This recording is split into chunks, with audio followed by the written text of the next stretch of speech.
a sua Bíblia no livro de Lucas, Evangelho de Lucas, capítulo de número 2. As crianças podem sair para ter um ensino na sua linguagem, podem se retirar nesse momento. Você que fica aqui conosco, eu vou pedir a você que abra a sua Bíblia no Evangelho que escreveu São Lucas, no capítulo 2, a partir do verso de número 1. Lucas, capítulo 2, a partir do verso de número 1.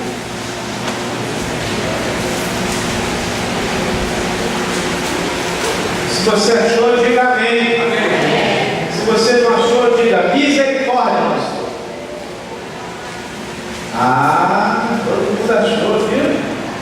Então vamos lá. Diz assim o texto sagrado de Lucas, capítulo 2, verso de número 1. Naqueles dias saiu um decreto da parte de César Augusto para que todo mundo fosse recenseado.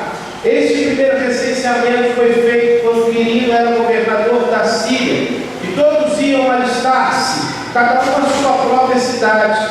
Subiu também José da Galiléia, da cidade de Nazaré, a cidade de Davi, chamada Belém, porque era da casa e família de Davi, a fim de alistar-se com Maria, sua esposa, que estava grávida. Enquanto estavam ali, chegou o tempo em que ela havia de dar à luz, e teve um filho primogênito.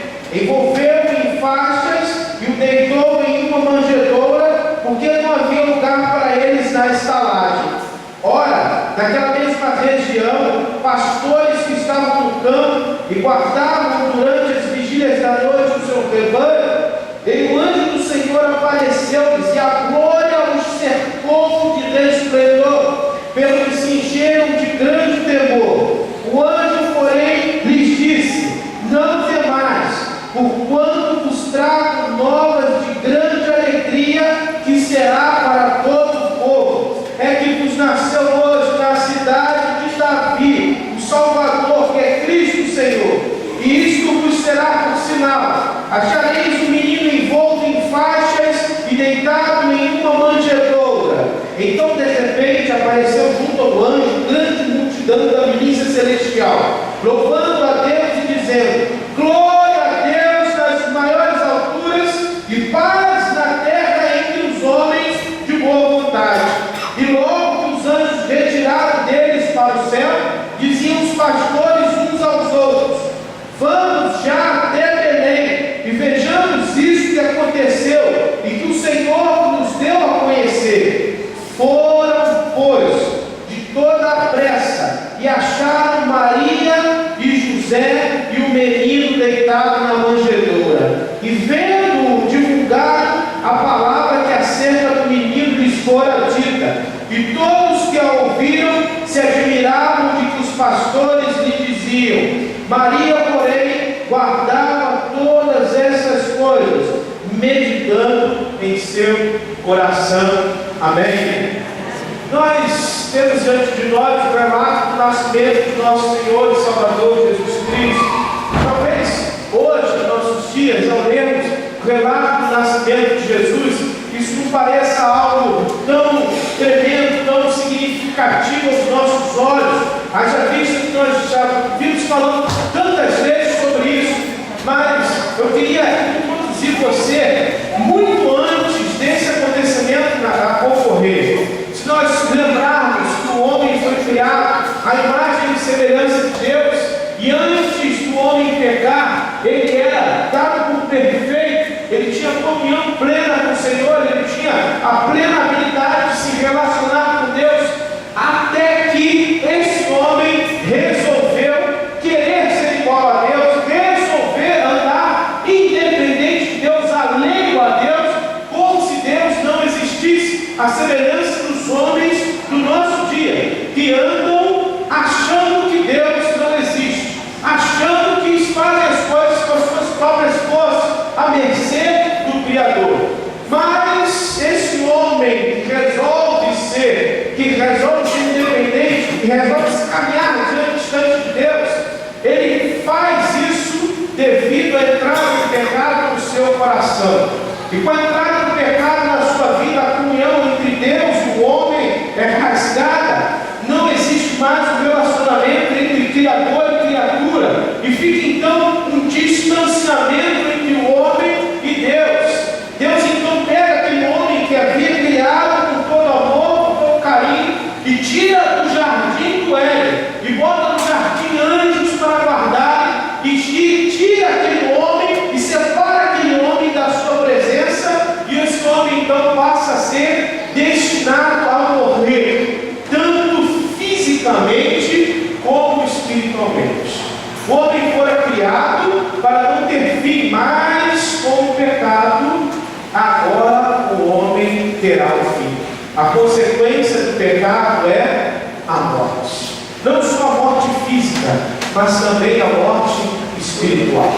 Um dia todos nós estaremos diante de Deus e prestaremos contas a Deus de nossas vidas. E a Bíblia diz que esse dia um dia chegará. E meus amados irmãos, com esse acontecimento do pecado, todo nascimento a partir de Adão passa a tomar uma nova evidência. Porque Deus, ao olhar para esse acontecimento, Ele diz que de Eva Ele suscitaria alguém que pisaria a cabeça da serpente e daria ao homem novamente a oportunidade de se religar a Deus, que daria ao homem novamente a possibilidade de ser amigo de Deus, que daria ao homem novamente a habilidade de ter comunhão com Deus. E desde então, desde que Deus faz essa promessa, cada primogênito que nasce em Israel nasce aos olhos de Deus e também aos olhos de Satanás. Eu fico imaginando o diabo tentando entender qual seria a criança que Deus prepararia para resgatar Israel. Nasce Moisés, e a história conta que a vida de Moisés foi tentada ser ceifada. Faraó tentou matar todos os primogênitos e tentar tirar a vida de Moisés, mas ainda não era Moisés o salvador da humanidade. Moisés foi o libertador de Israel. Moisés foi um grande homem de Deus, usado por Deus para libertar o povo de Deus do cativeiro, que ele estava preso lá no Egito. Mas Moisés ainda não era a criança esperada. Passou-se então e nasceu Davi, o menino Davi, e o diabo então, ao olhar para Davi, e como Deus havia dito que ele seria um homem segundo o coração, de repente pensou: será essa a criança prometida? E então tantos e tantos outros homens na história tiveram de repente essa mesma percepção de Satanás, mas distante de todos os holofotes humanos, distante de tudo aquilo que alguém poderia um dia pensar que Deus iria nascer em uma manjedoura, em um lugar pobre, em um lugar esquecido, em um lugar onde ninguém queria estar. Nasce uma criança, e longe da concentração e dos holofotes humanos, os anjos cantam o nascimento do Salvador. Os anjos cantam aquele que havia de remir toda a humanidade. Deus em Jesus, diz o apóstolo Paulo, estava reconciliando o mundo consigo. Estava reconciliando o homem consigo. O nascimento de Jesus traz algumas implicações imediatas e inerentes a simplesmente a sua encarnação. Simplesmente o fato de Deus ter se esvaziado, tomado forma de homem e vindo entre nós, nascendo como um de nós, tem muitas implicações diretas sobre as vidas de todos nós. A primeira que eu quero destacar é que é o cumprimento da promessa de Deus. O apóstolo Pedro vai dizer que o que sustenta a humanidade foi o cordeiro que foi imolado antes da fundação do mundo. Eu falei pela manhã que o sangue de animais nunca perdoou o pecado de ninguém. Eu falei pela manhã que o que sustentou o mundo até o nascimento e a morte e a ressurreição de Jesus foi a palavra que Deus empenhou desde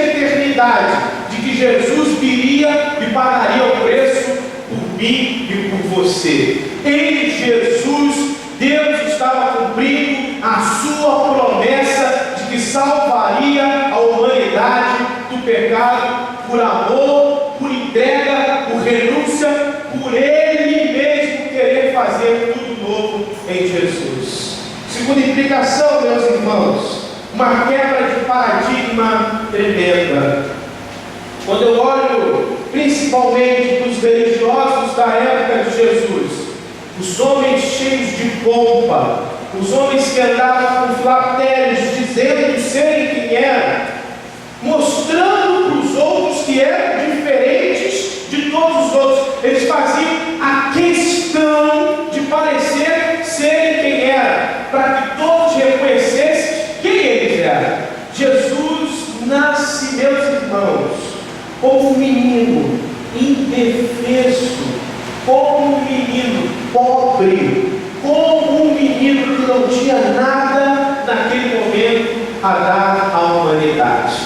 Aquele momento, meus irmãos, Deus estava gritando para a humanidade de que Ele tem um olhar sobre a vida daqueles que nada têm a oferecer a essa humanidade. Em Jesus, aqueles mais desprezados pela humanidade foram representados. Em Jesus, naquela manjedoura, os marginais, os esquecidos, os pobres foram representados como um menino que foi esquecido por todos, a ponto de não ter nem ao menos um lugar para nascer. Deus, meus irmãos, em Jesus, disse à humanidade que a humanidade tinha que perder o seu ponto de vista religioso. Terceira coisa que eu encontro nesse texto, meus irmãos, é a simplicidade do nascimento de Jesus. Eu fico pensando, a simplicidade parece algo simples, mas como o próprio nome diz, mas em meio às coisas simples residem as coisas mais complexas da vida.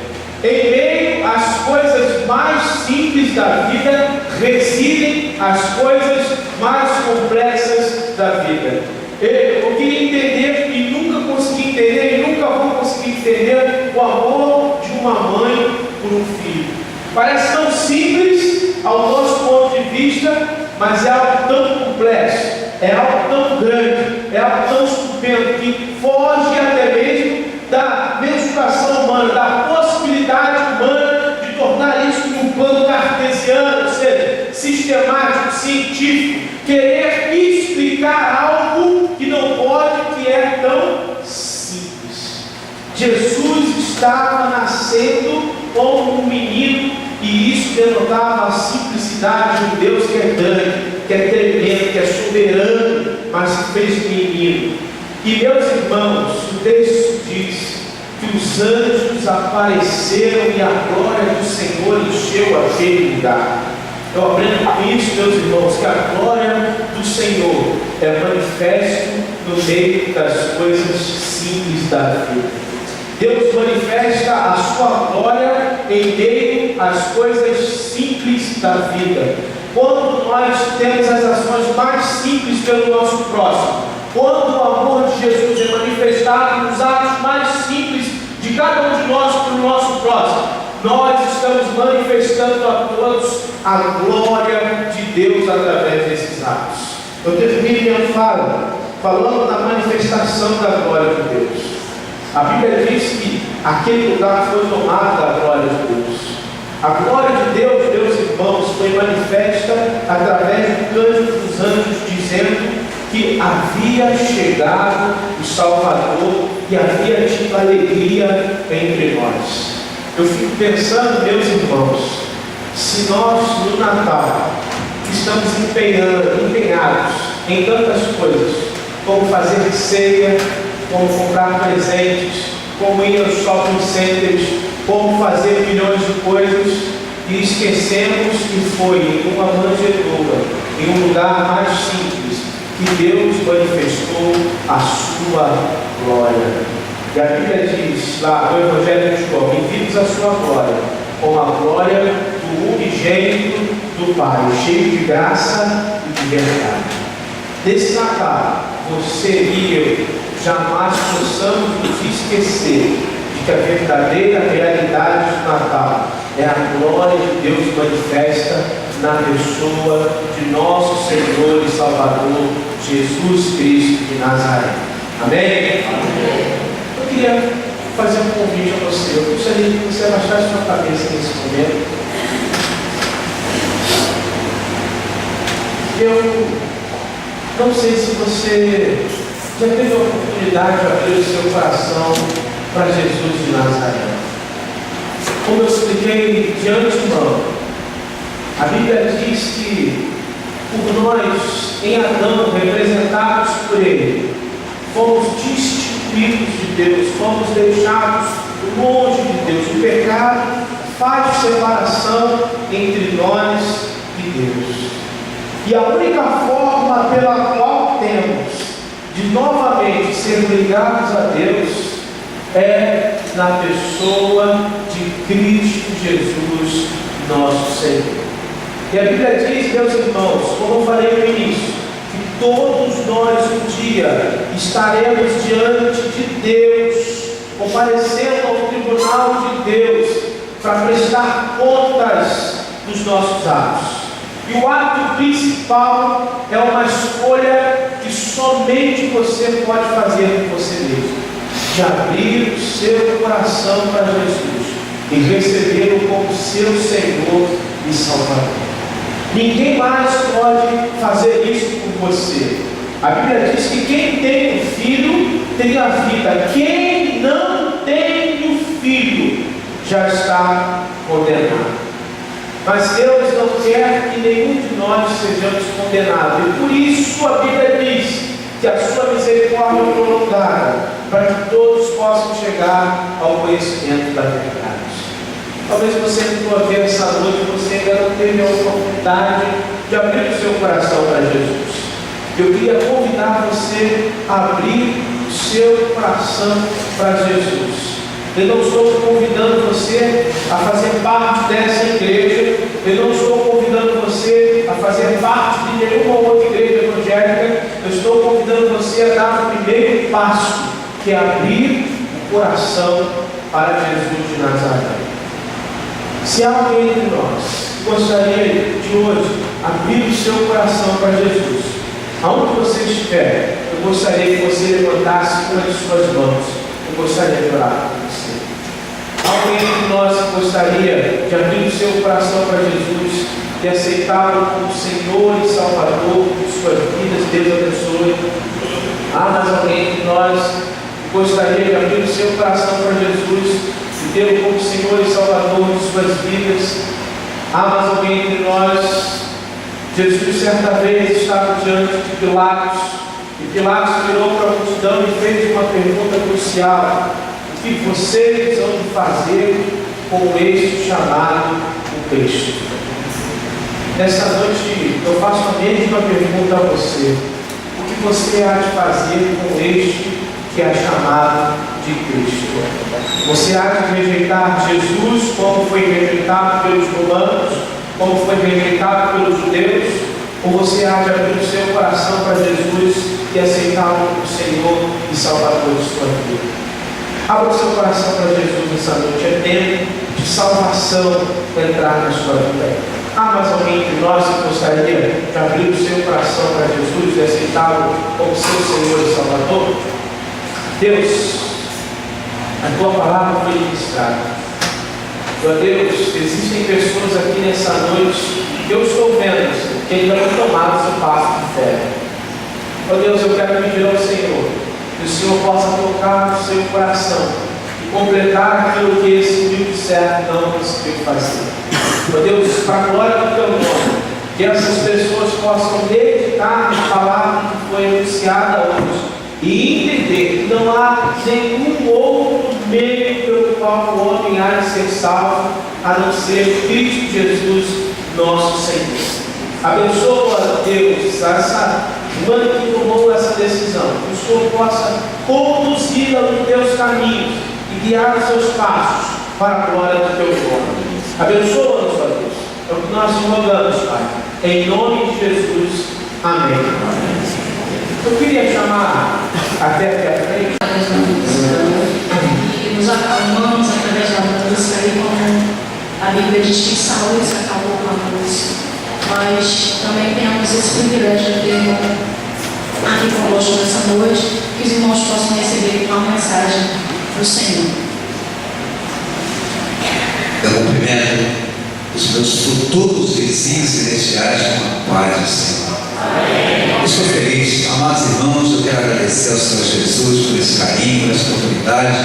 Quero agradecer ao nosso pastor Roberto por essa amizade, por essa acolhida, o nosso irmão Alfredo, esse amigo, esses irmãos. Amados irmãos, eu congrego na antiga Assembleia de Deus na Ilha do Governador. Nós temos como presidente nosso pastor Eliseu Menezes de Oliveira, que quem traga um abraço a todos.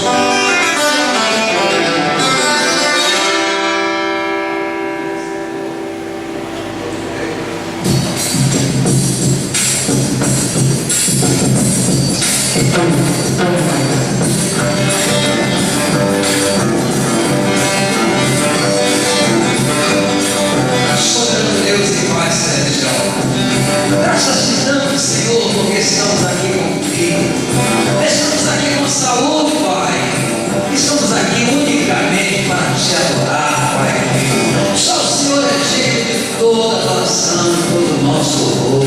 Obrigado, Senhor, pelo nosso acordar. Obrigado, Senhor, pela nossa saúde, nossa paz, a nossa família. Obrigado pela salvação. Obrigado pelos nossos amigos. Obrigado, Senhor Jesus.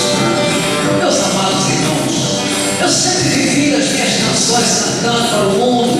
Foram 30 anos cantando em bares, restaurantes, públicos. Irmãos, nunca fiz outra coisa na vida. Mas desses 30 anos, 10 deles, como cantor de boate todos os dias. E bem dia às 6 eu cantava numa boate, e 7 às 10 outra boate.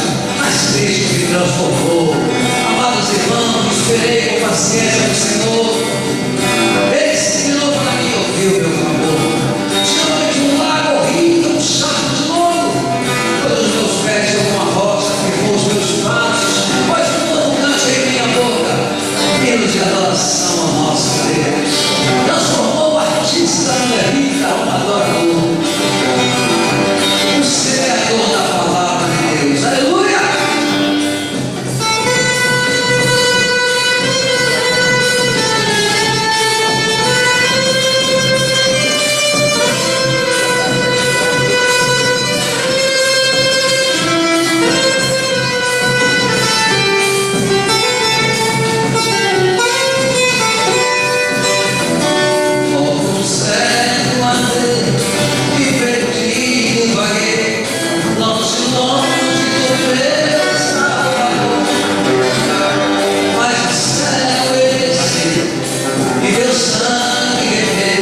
do Espírito, todos os dias, Pai, que foram ordenados para mim, quando não havia nenhum deles.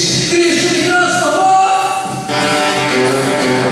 Pai, eu amo a Cristo, com todo o meu coração. Pai, eu amo a Cristo, com todo o meu coração. Pai, eu amo a Cristo, meu Salvador. Cristo abriu a minha boca, hoje eu posso adorar. Cristo abriu a minha boca, hoje eu posso adorar. Cristo abriu a minha boca e a Ele posso adorar. Cristo abriu os meus olhos, hoje eu posso enxergar. Cristo abriu os meus olhos, hoje eu posso enxergar. Cristo abriu a minha boca, abre os meus olhos e as maravilhas possam enxergar. Cristo abriu os meus ouvidos, hoje eu posso escutar. Cristo abriu os meus ouvidos, hoje eu posso escutar. Cristo abriu a minha boca, abre os meus olhos, os meus ouvidos e sua voz posso escutar. Cristo soltou minhas pernas, hoje eu posso caminhar.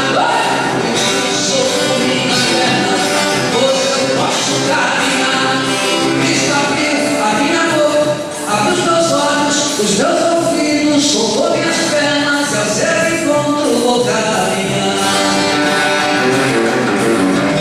Cristo abriu os meus braços, hoje eu posso abraçar. Cristo abriu os meus braços, hoje eu posso abraçar. Cristo abriu a minha boca, abre os meus olhos, os meus ouvidos, soltou minhas pernas, abre os meus braços e aos meus irmãos posso abraçar. Cristo abriu a minha mente, hoje eu posso interpretar. Glória! Cristo abriu a minha mente, hoje eu posso interpretar. Cristo abriu a minha boca, abre os meus olhos, os meus ouvidos, soltou minhas pernas, abre os meus braços e a minha mente vai interpretar. Cristo abriu meu coração, glória! Hoje eu posso perdoar. Cristo abriu o coração, hoje eu posso perdoar. Cristo abriu a minha boca, abre os meus olhos, os meus ouvidos, soltou minhas pernas, abriu os meus braços, abriu minha mente, meu coração.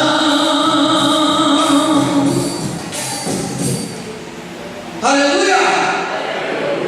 E os meus inimigos vou perdoar. Maravilha, Jesus! Obrigado, pastor, pelo carinho, muito obrigado.